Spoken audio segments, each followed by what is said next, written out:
So for the legs, we really just want to do the same thing. We want to move the leg and the foot into a position that we might expect the character to be moving, only we want to go in a little more of an extreme.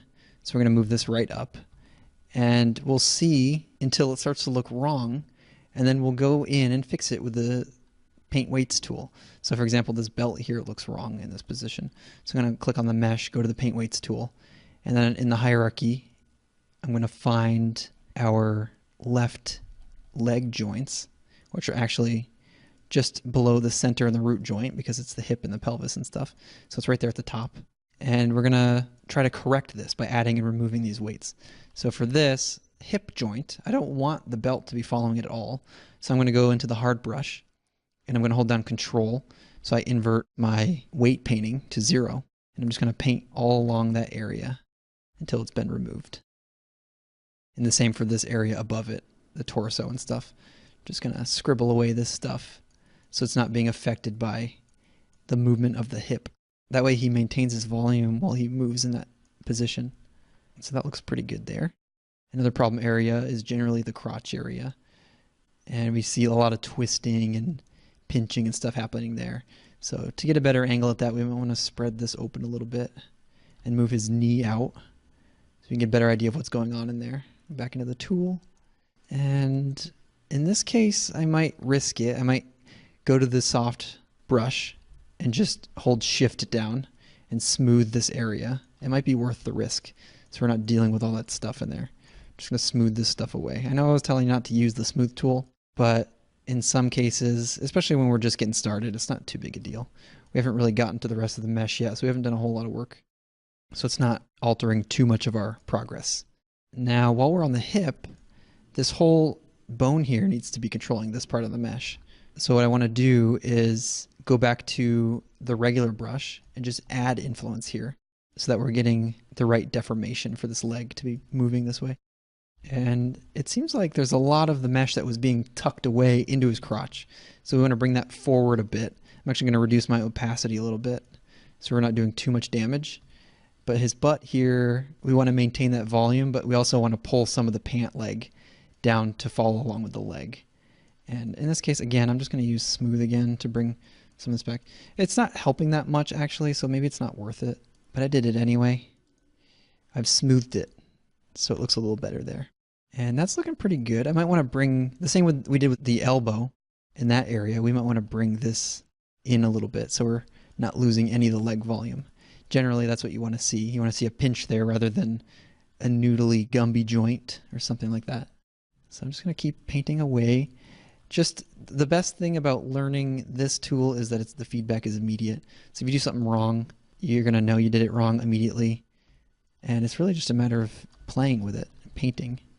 This is the most free-form part of rigging, is doing the paint weights. It can be relaxing. It can also be super stressful. But once you get a hang of the way the tools work and the hotkeys, using Control to revert your input and using Shift to smooth it, it can be pretty nice and relaxing. So there's still some leftover stuff here on his belt. I think we're going to be taking care of this belt later with the outliner, but just for now, I'm going to be removing all the weights for this belt by hand, just so it looks nice for right now. I'm going to use the hard brush for this. And then later we'll fix it. I think we'll do like a really good fix with the outliner. I have something clever planned we can do. But just for now, just so we're going with the flow, I'm going to fix it so it looks right under that circumstance where his leg's bending. We have this little tailcoat part here of his shirt that kind of splits open here. And it's nice following that area. It doesn't go too far down the leg so it doesn't look too weird. But you may want to reduce some of that influence there. So I'm going to go back, change my opacity, go to a smooth brush, and I'm going to reduce some of this influence. It's going to pull back a little bit. And maybe that looks better. Maybe it doesn't. It's all part of exploring the Paint Skin Weights tool. And I think it looks a little better. Just removing some of that. And this part, the front part, if I bring his leg down a little bit, it's getting kind of squished in there. So maybe there's a way we can keep that from getting crumpled up in there if we add influence to match the underlying mesh, perhaps. So just like we did with the glove, I'm going to grab the values for this leg here, and I'm just going to apply them directly to the shirt, and hopefully that brings it up a little bit. And in a lot of cases, you'll see crumpling like this. See how some of these vertices are being pulled back and forth. And that's just because other joints are actually influencing those vertices as well and causing them to be pulled back. So we're going to see those influences as we move through the hierarchy. So when I select, say, let's see the pelvis. Yeah, so you can see the pelvis right here is actually having a red effect. And that's wrong. We don't want that at all. So I'm going to just go to the value and make that 0. Just remove those weights.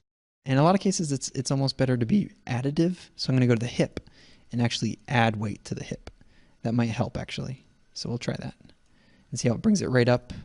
And now we're actually seeing the proper material, whereas before it was kind of being pushed below the surface. It's a little bit of a hairy spot right here, so you might want to just do that later. We don't have to do it all at once. So let's come down here and move this around a little bit. We'll just check out how the rest of it's looking. I think the ankle and stuff is looking okay right now. There's not a whole lot of issue there, I don't see. So I think the automatic bind did a pretty good job there. When we do the set-driven keys for the foot roll and the hands, we'll come across some more issues with the binding, the skin bind.